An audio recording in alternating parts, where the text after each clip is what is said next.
guys, I have another amazing guest to bring to you today. And we have an incredible discussion to be had around keto. So let me just start off by introducing you guys to not only a keto expert, but I get to call him my friend and my colleague, and we get to work together. So let me introduce you guys to Ben Azadi. So let me start off by saying welcome, Ben.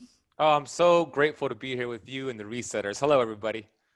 So, and to give you a little background on the Resetters, so we are a 20-some thousand strong community on Facebook. There's over 80,000 of us on YouTube. And one of the things that we do together is we fast together. So once a month, we do a different fast. This month, right now, we're in a week of learning about autophagy and doing something that I call autophagy fasting. And I'm educating them on what the detox symptoms are of fasting. So this group is inspired, they're involved. I mean, they really want to know. So I want to how to bring their health to a whole nother level. And they really want to do the best job with their health as possible. So you are a perfect person to bring on to talk about keto. So thank you.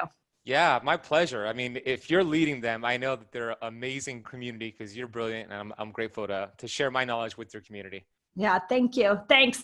So to give you guys a little bit of idea, I just told Ben, I really want him to share his story because he's lost a lot of weight with keto, as many of you have. And then I really want to dive into what do you need to know? Because there's a lot of conversation about 50 grams, 20 grams, like how much carbs, how much protein. So we want to dive into some basics. We're going to talk about the differences between men and women, and then we'll talk about some struggles. So hang in there all the way through this because we are going to give you guys some of the best information that we know.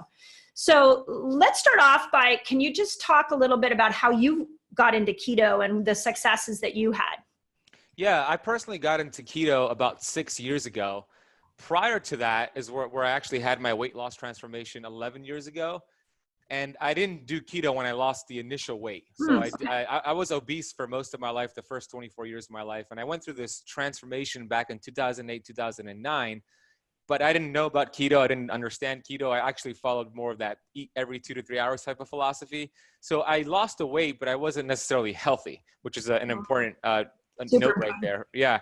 And then I went into the vegan diet. I became a vegan for 1.5 years, and I thought that was the healthiest thing in the world. And I put myself in a box, and my health started to suffer, and the scale started to go up. I started to actually put on the weight, and I started to gain 10, 15 pounds. And then I came across the keto diet and the benefits of eating a high-fat, low-carbohydrate diet in combination with pairing it with intermittent fasting. And it was just the best thing ever. I felt incredible. My joint pain went away. My mental clarity just got turned on like a light switch. And I thought, wow, this is amazing. And I did blood work to verify that things were getting better, and it was. And that's where it all started about 6 years ago. And I became really obsessive with learning more about ketones and what they do at a cellular level. And that's where it all started, Mindy. Yeah. And if you guys haven't followed Ben, he's got a podcast called Keto Camp, is that what it's called? And he's got a YouTube station. So make sure, I just want to point that out because you have so many good nuggets of information on keto. And yeah, a lot of us kind of fall into keto, right? We sort of we tried other things and then all of a sudden we come into keto and go, whoa, what happened to us? We feel so much better. So let's start off with this. If you and I were hanging out in a park together, I didn't know anything about keto, and you were jazzed about what the ketogenic diet was, and I asked you, what are the basics I absolutely need to apply to get myself into ketosis? What would those basics be? Yeah, great question. And what I would say is that keto, although it is very popular nowadays, it's the #1 search term on Dr. Google, although it's trending and people might think it's a fad, it's not a fad, it's a fact. It's not necessarily a diet, although a diet helps you get into ketosis. It's a metabolic process. The body produces ketones to fuel the brain, which is actually the preferred fuel source. And I know that might confuse somebody who's just understanding keto, but what it does is teaches your cells to choose the fuel source that it loves to run on, which is fat. Because we're made up of 70 trillion cells, and every cell could only choose 2 sources of fuel, either sugar, glucose, or fat, ketones. Most people, they're sugar burners, and that's a problem because when you're burning sugar, I compare that to this Mack truck speeding through the highway with all this smoke coming out of its exhaust pipe. It's not healthy for the environment. That's what's going on in your cells at a cellular level.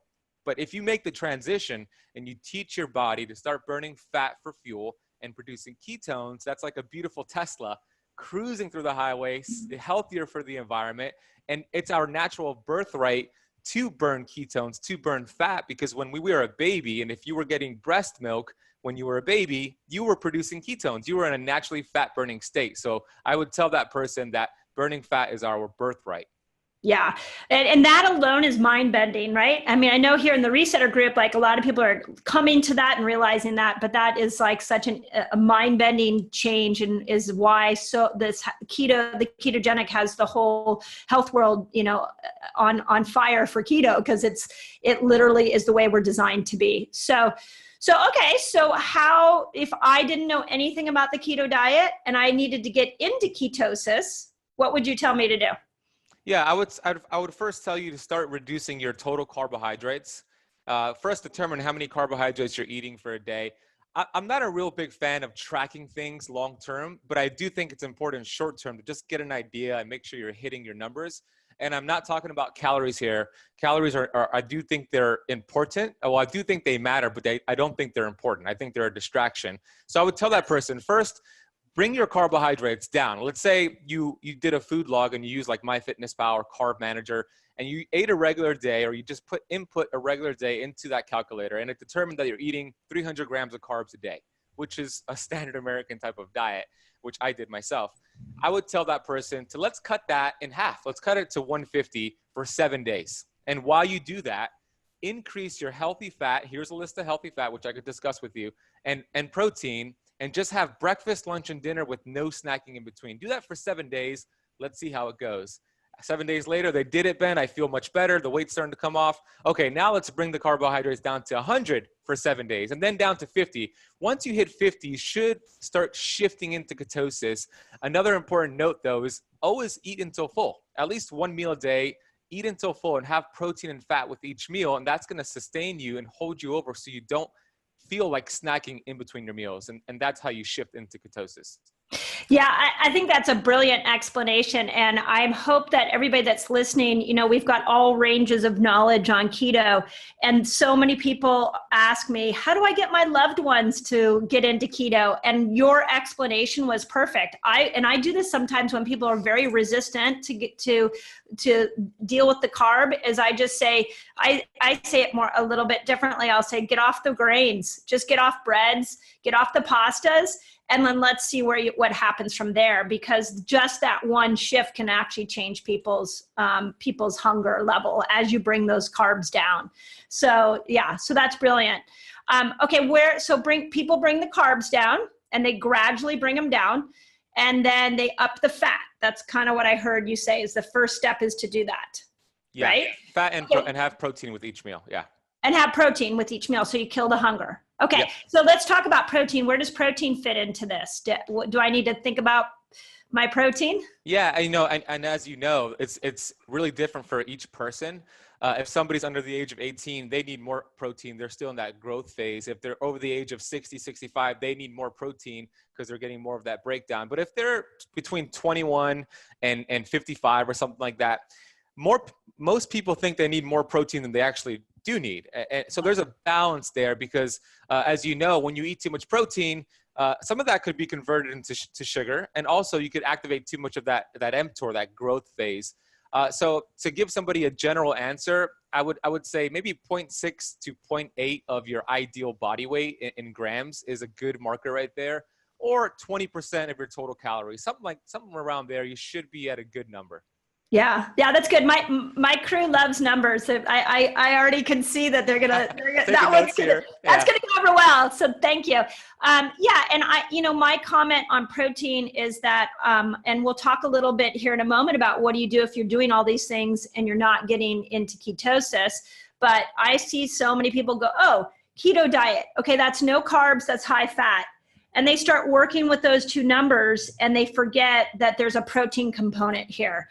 So I always say it's moderate protein. It's not low, it's not high, but that it's moderate.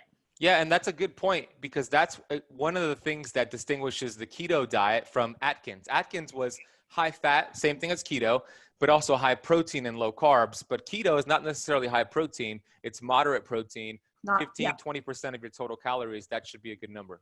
Yeah, absolutely. Okay, then where does fasting fit into that? Because I think that there's two ways to get into ketosis, and fasting is one of them, but I'm curious how you teach people the fasting piece. Yeah, you could just start practicing intermittent fasting and you start shifting into ketosis. But I don't like that approach for most people, because I look at fasting as a muscle. And if you haven't trained that muscle, it's like being a couch potato for 10 years and you're like, all right, tomorrow I'm going to sign up for that CrossFit gym that just opened up down the street. I'm going to do a 60-minute workout. But you've been on your couch for 10 years and you go and you work out, it's going to look ugly. You're going to feel like crap and you're not going to get through that workout, and you might even hurt yourself. Same thing with fasting. If you've been a sugar burner, eating every 2 to 3 hours for 10, 20, 30 years, and you say, tomorrow I'm going to fast, it's going to look ugly. Your body has all this fat that's saved and stored up, but it has no capability of tapping into it. Getting into ketosis first is the badge that earns you that metabolic flexibility to tap into your fat stores. Because if you don't have the capability to do that, what's going to happen is your willpower, you're going to have really amazing willpower. And if you do, and you're just fighting through all that pain and hunger, the brain will then send an intense signal to the body to get glucose, because you're going to run low on glucose and you've taught the brain to function on that. So it's going to send your body an intense signal for food, for carbohydrates. And if you still fight past that, what's going to happen? Your body's going to start breaking down protein in excess via gluconeogenesis to fulfill that brain's desire. So I think it's very important to get keto adapted before you start intermittent fasting. But once you get keto adapted and then you pair fasting, you've developed this muscle and you get accelerated results from that point on. Yeah, that's a beautiful explanation. I like that. It's like work with the food first, then go to the fasting, and then there becomes this whole nother level where everybody starts marrying the two together. So yeah, that's incredible. Okay, let's now. There's going to be people listening to this, and they're going to be like, "But I've done those two things. I've done that. So, and then what do? I'm not getting into ketosis. So." Yeah. Do you have any little tricks for the person that's brought the carbs down, upped the good fat, doing moderate protein, they're doing some intermittent fasting, but they're looking at that meter and they're like, I'm not in ketosis? Yeah, absolutely. That's a great question. And it does happen often. I get people commenting on my YouTube channel with that question. Why am I not getting into ketosis? Why am I not getting the results that I want? There's two things missing when I see those people: love and gratitude. You know, honestly, love and gratitude, because if you don't have love and gratitude for yourself and for everybody in your life, then you have the opposite, which is hate and resentfulness. And that's stressful. That's stress. And stress is going to knock you out of ketosis, because whenever you have chronic stress, you have chronic cortisol levels. And whenever you have chronic cortisol levels, what follows cortisol is insulin. And when insulin is up, ketones are going to be down there. So you have to master your stress, not manage stress, but I say master your stress. So it starts with love and gratitude. Love yourself first. Practice gratitude for everything in your life, every little thing. The fact that me and Mindy are able to communicate. She's in California, I'm in Miami. We're on Zoom. We're with this amazing group of resetters. That's something that's really cool. I'm grateful for that. And I always share a statistic with people when I give my lectures, and that statistic is 150,000. The significance of that number is that's how many people die every single day. So 150,000 people took their last breath yesterday. They're going to take their last breath today. So whenever your resetters are stressed out, they're frustrated because of their keto results or the lack thereof, or they're stuck in traffic, just say that number in your head, 150,000. It's going to completely shift you into gratitude. And when you're grateful, the body will heal itself, because the opposite of that is that you cannot heal a body you hate. So if you have hatefulness, you will never heal. So love yourself, love other people, even people who have bothered you and hurt you, and practice gratitude. And then all the keto, the fasting, the working out, those nuts and bolts will work that much better.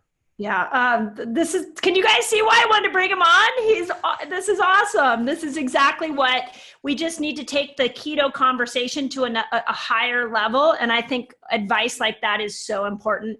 The story I always tell is that I had a friend who had a type 1 has a type 1 diabetic daughter, and they were switching out their continuous glucose monitor. And she asked me if I wanted to wear the monitor that the daughter had. So I put this monitor on for a month.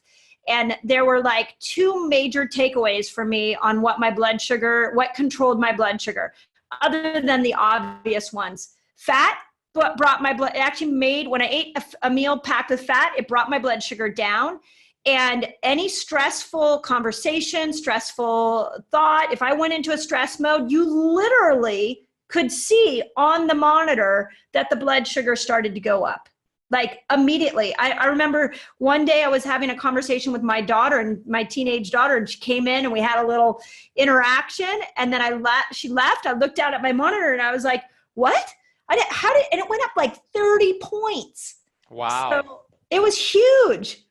So stress is a big deal.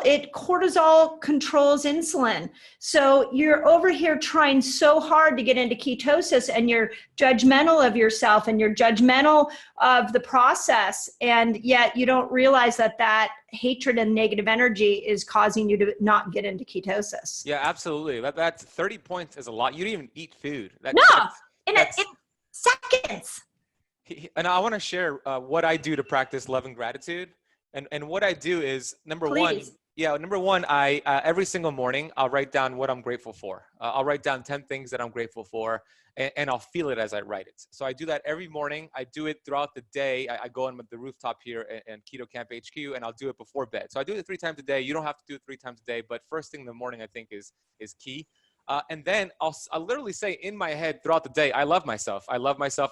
As I'm walking my dog, I love myself. I'll say it if I'm waiting in line, or I'll just say that. And I'm planting this seed in my subconscious mind, because the subconscious mind can't accept something that's real or not. It's going to accept everything as truth. And the more I say it, the more I'm going to believe it and feel it.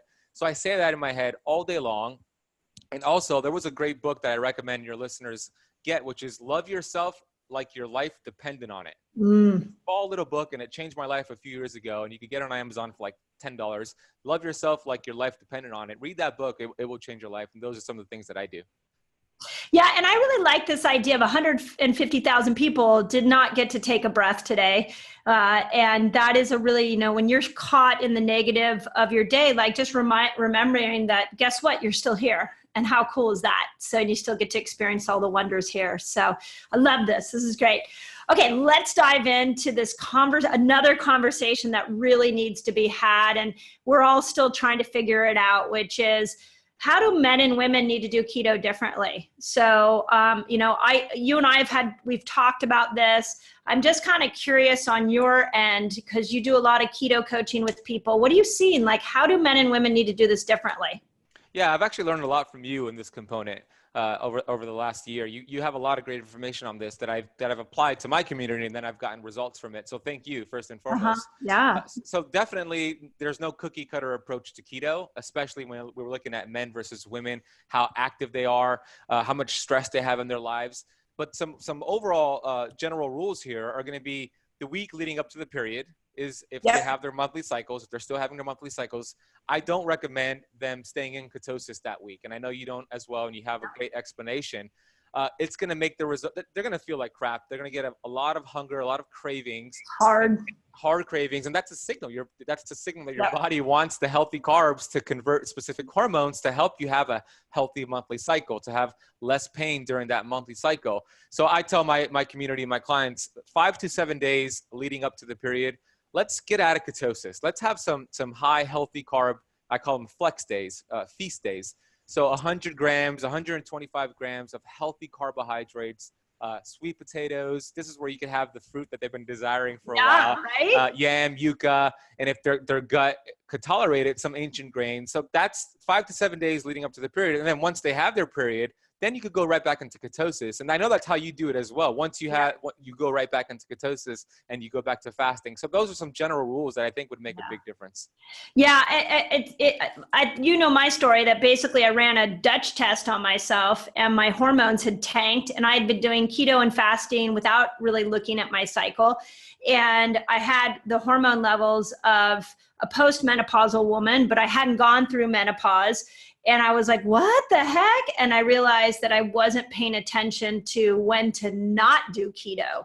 And it really balanced my cycles out. It changed my whole premenstrual experience. So really it's super smart. I think the hard thing for women, and I think you're probably seeing this in your community as well, is it's scary because they have got it keto mastered. And now you're asking them to go eat the foods that got them to be an overeater in the first place. Mm-hmm. So do you have any tips for that? Do you find that in your community where people are like, no, I don't want to, I'm nervous about that. Do you have any tips for what women, how they can navigate that? Yeah, I do. And that's a great question. Awesome question. So some tips to navigate that. I like L-glutamine. L-glutamine, I tell my clients, L-glutamine will help you wean. The reason why is because L-glutamine is a powder you could buy. And what it does, it calms the part of your brain that lights up when you have these cravings for those foods that you love, which is the sugar and the carbohydrates. And it's really interesting because the same region of your brain that lights up when you have a carb craving, it's the same region that lights up when somebody is a cocaine addict, when they're craving cocaine. That's why sugar and carbs is so powerful. So if you take L-glutamine, you take L-glutamine at any point that you have these cravings or right before your meals, you have about, you have three to four times a day of it. It's going to calm that part of your brain that lights up with craving. So I would do that for sure if you're somebody who's susceptible. That's great advice. Going back to their old ways. Yeah. And then you don't eat foods that you know trigger you. So for me, if I had a jar of peanut butter right here and I ate one spoon, I'm going to have 2, 3, 4, 5. Peanut butter is my trigger food. So you got to determine your trigger food and kind of avoid that until you feel comfortable with having popcorn's mine. Oh, is it? Yeah, I just can't. It's like once it's there, I'm down a rabbit hole. So. Which one do you have? Yeah, well, so I like to make, I can make healthy popcorn. So I will take organic popcorn and cook it in coconut oil and then pour grass-fed butter and Himalayan salt on it. But if my teenage kids are around, I'll put a little bit of coconut sugar on it, and it's like kettle corn. It's amazing. Yeah, so, that sounds delicious. Yeah. But I like the L-glutamine advice. I think that's great. I think the other place, and maybe you can speak on this to really help couples and help men understand this, is that, you know, when couples sometimes come together and they do this as a family even, or as a group, it's unfair for men and women to really compare their keto notes. So a man can go into keto, a man can fast, and they're going to pretty much do pretty well. They don't have to think about a cycle, whereas a woman really has to honor that. Men might lose weight very quickly with keto, and women, it may take a little bit longer. So, you have any advice on that? Like, I really would love to see, and it's maybe not just couples. I just like to see people stop comparing their keto journey. And the more intimate you are with somebody, the more likely you are to compare. Yeah, I see that all the time. You know, why did this person get 10 pounds of weight loss in the first 2 weeks and I'm stuck at 1 pound or 2 pounds? It's really a shame. You never want to compare yourself to other people. It's going to lead you down a path of just being frustrated. The only person you should compare yourself to is the person that you were yesterday. You just want to beat yesterday. And looking at the number on the scale is a poor way to measure if something's working or not. So what I tell my clients is, all right, when we're starting this journey, let's weigh yourself. Let's take some body fat measurements. And then let's not do that again for at least 7 weeks. Let's get through this process, because we don't lose weight to get healthy. Completely backward. We get healthy to lose weight. So what we're focusing on here is let's eat the right healthy fats, because there's a difference between dirty keto and clean keto. So let's eat clean keto. Let's downregulate inflammation around our cells. Let our hormones do their thing. Let's get healthy. Let's remove the stressors. The weight will come off, and it might come off, and it probably will come off faster for a man, just because that's just the way it is. Men have different hormones, different levels of testosterone and sex hormones that help them burn more fat. they have more muscle mass that helps them burn more fat. It's natural. So you never want to compare yourself to even another woman, because every single human being is different. Yes. We have biochemical individuality. So you just have to compare yourself to the person you were yesterday. And if you could get into the habit of just beating yesterday, you will get the results you want. And just stay focused and have Mindy guiding you, and you will get the results you want. Yeah, I see that a lot. Like, these principles work. They work. And if you're taking the steps that you have just laid out and they're not working for you, then you really have to honor that there may be something deeper there that's out of balance that needs to be addressed. And I think, again, on the topic of men and women, I just really want people to honor that when you come to keto, when you come to fasting, that there's two different ways to really look at that.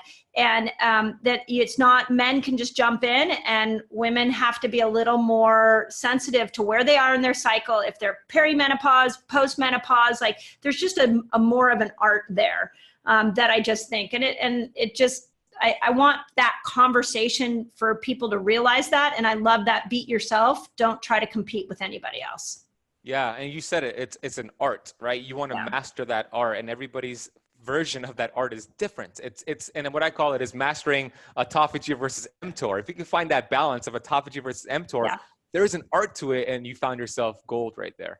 Okay. So you got to watch my video that I'm putting out on YouTube tomorrow. So I am fascinated at this idea between mTOR and autophagy, because, this is another really good conversation to have with you, is that a lot of people go, well, I don't want to do keto or fasting. I'm going to lose too much muscle. And then you and I were both at the conference where Dominic D'Agostino got up, and he was like, here's this big bodybuilder guy who's like one of the top experts in the keto world. And he's like, there is no scientific literature showing that you're going to lose muscle when you do keto and when you're fasting. So, and it's not in the body's best interest to start to pull sugar and break down muscle, because it needs you to have ketones so that you can think and be able to go find food. So it doesn't have there's no primitive benefit to break down muscle. Now, having said that, and I see this with women a lot of women start to lose so much weight, and that they're like, I don't like, especially those of us as we're aging, like, I don't want to have the wrinkles and things like that. So we need to stimulate mTOR. So what does that look like to stimulate mTOR? And I came up with an idea of protein cycling mixed in with fasting. So watch tomorrow, but I'm curious, what do you recommend for people if they want to stimulate some mTOR? If they want, do you recommend protein days? I can't wait to watch your video. Well, first of all. I'm super excited about it. Yeah, I watch a lot of your videos. I'm a big fan. Thank you. Although we're friends as well, but I'm a big fan. I study you a lot. So thank you for always showing up in this world. There is an art to it, and if you do it the wrong way, then of course you're going to be catabolic. You don't want too much autophagy, the same way you don't want too much mTOR. So the way I explain mTOR, the mechanistic targeted rapamycin, people are like, "What the hell is that?" Well, you can say it. I don't even try to say it, but that was awesome. That was impressive. Thank you. I relate it to Arnold Schwarzenegger. Whenever you hear mTOR, think of bodybuilders, growth, anabolic. So I show a slide in my lectures of Arnold when I'm talking about mTOR. And then I talk about autophagy, and I show Pac-Man going through the body. It's eating away. It's catabolic in a good way. Yeah. So we don't want too much mTOR, because if you look at bodybuilders, I think it was Dr. Pompa who said the average bodybuilder lives to about 63 years old, which is I think 12 or 14 years younger than the average person, because they're constantly stimulating growth. These cells are duplicating, and sometimes they're bad cells. So we don't want too much mTOR. Then if you look at autophagy, people who are doing too much fasting and too much keto, they're too catabolic. Their metabolism slows down. They're cold all the time. They feel like crap. Their hormones are wonky. So we don't want that. So we want a healthy balance. And how do you find that healthy balance? It's different for everybody, but a good principle is that when you're eating, you're feasting. And when you're not eating, you're fasting. And if you follow the feast-famine approach, which I'm sure you spoke about in your video, that's where you're going to get the results, and you're going to get the best of both worlds. Yeah. Yeah. I couldn't agree more. One of my chronic statements is variation, variation. We got to keep adding different foods in. And when you eat, you got to eat. This is not a time to be, and probably the hardest thing for those of us that have been in this world for a while is that we just don't, we're not hungry anymore. So you almost have to force yourself to eat, right? Do you find that? Yeah, totally. Some days I'm like, oh, I've been fasting too much. I'm gonna have breakfast, lunch, and dinner, and then it's breakfast. I'm not really hungry right now, but Yeah. I do it because I want to make sure I'm not too much on either side.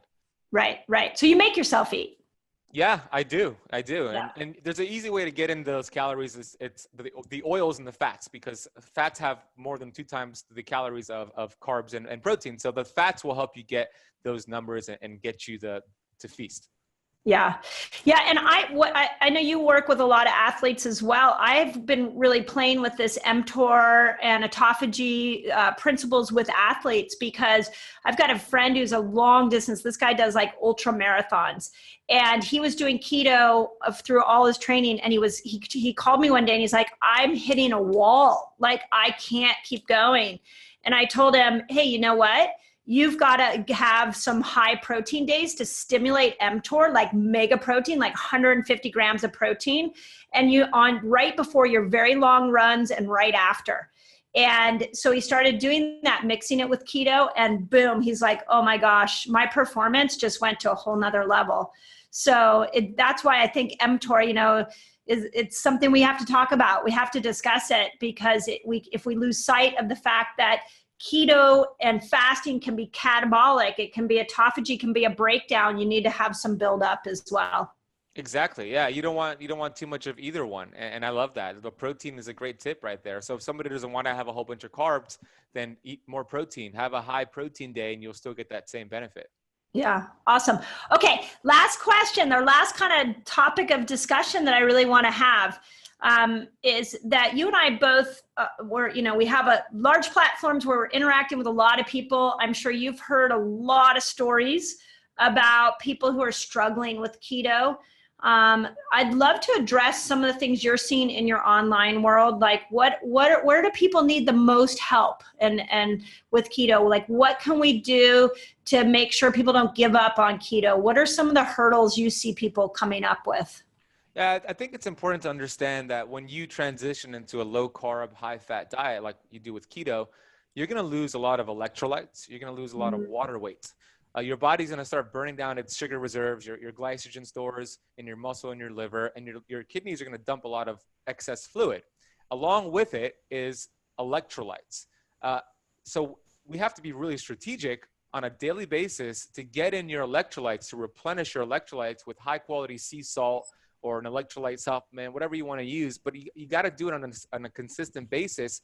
If you don't, then we start having that brain fog, the fatigue. We just don't feel as good as we want to. So I would say that's a golden rule of getting into ketosis. Make sure you're having, and I have my sea salt on my desk here, and sometimes I just put it in my hand, I lick it, I put it in my coffee, my water, which, by the way, if you drink coffee, which I do, coffee is a diuretic, so you lose even more electrolytes. So put in some sea salt in your coffee is a great way to replenish as you lose them at the same time.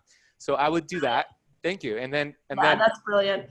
And then the second thing is, a lot of people have a sluggish liver and gallbladder, and they have sluggish bile. And the significance of that is huge, because first of all, bile is beautiful, because bile helps us break down all the fat we're going to eat on the keto diet, and it binds all of our toxins and it takes it out of the body. And if you have sluggish bile because you've been a sugar burner and pounding your liver, maybe drinking a lot of alcohol for years, you're going to have a tough time breaking down all that fat. And then all of a sudden you've transitioned into keto, but you have diarrhea, you have all these digestive issues. So I would highly recommend eating bitter-rich foods, arugula, ginger, even coffee, dark chocolate, dandelion. That helps stimulate bile. Also taking a supplement with ox bile in it, a digestive enzyme, to help support you breaking down that food. And those two things right there would make a huge difference on your keto journey. Yeah. Oh my gosh, this is gold. I love like interviewing people because I just think, oh my gosh, if you're taking notes, like that was just gold right there. I've actually I love salt. I put salt on everything. And if you are doing keto and fasting, that you're going to have to look at adding in electrolytes. Do you have a favorite electrolyte supplement that you use?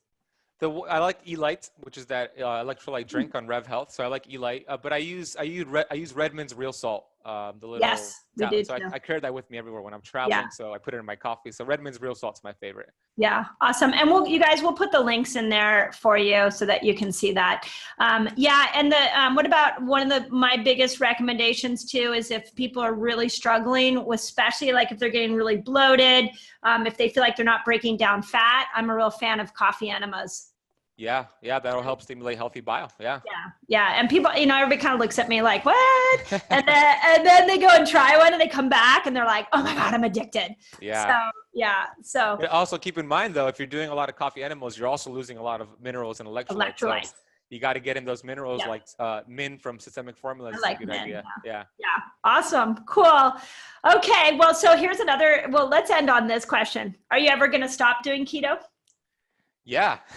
I mean, in and out of keto is what I mean. I'm never going to stop using keto as a tool. No, never. Because it's the way our body is designed to be. When I said no, I mean, I'm not going to stay in ketosis. So I'm going to flex in and out. But keto is a lifestyle. It's here to stay.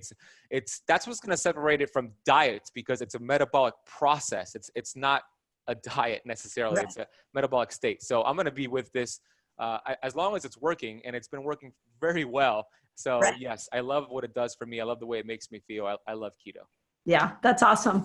Great. Okay. So where do people find you? I know where to find you, but where I'm at Resetars. I hope you love this man as much as I do. And his information is invaluable and you can just really take it and grow with it. So what kind of platforms should people go find you and how do they engage with you? Yeah, I'll share that in a second. I first want to say thank you and acknowledge you and the work you're doing. Resetters, the fact that you have Mindy leading you, she's brilliant. I mean, I've studied so many people in this space, but I always go back to Mindy's work. To this day, I'm watching her live streams on YouTube. I'm watching all her videos, and you're brilliant. So thank you for what you're doing. You're always showing up. Your community is growing, and I love seeing that. I'm going to be in the Facebook group. So if you have any questions based on what we shared, put it in the comment section. I'll go in and I'll personally respond. So put it down below. Thank you. You can find me on my YouTube channel, which is Keto Camp on YouTube, youtube.com/Keto Camp. Keep in mind, it's camp with the K. And then my Keto Camp podcast is also great, which Mindy's going to come on soon. So those are my two resources, and that's where you can find me. Yeah, and you had Jason Fung on. You had Naomi. We had brought Naomi on a couple weeks ago. You've had Ken Berry. You've had some cool people on. Yeah, it's a lot of fun. You had Will Cole, didn't you? Yeah, Will Cole was on there. Dr. Pampa. We had a couple of the platinum doctors. You're next, so you're going to be on there soon. Yeah. Awesome. Well, again, I hope you guys took notes. I hope you got a lot of great information out of this. Go learn from Ben. And I think one of the things that Ben and I really share is just this passion to try to get this information out to people in a very simple and applicable way. So I love your videos just because they're the same kind of way my brain thinks, where it's just stepped out and it's like, do this, do this, do this, do this. And on the platforms you and I are on, it really is helpful if we make this as applicable for people as possible. So exactly. Thank you.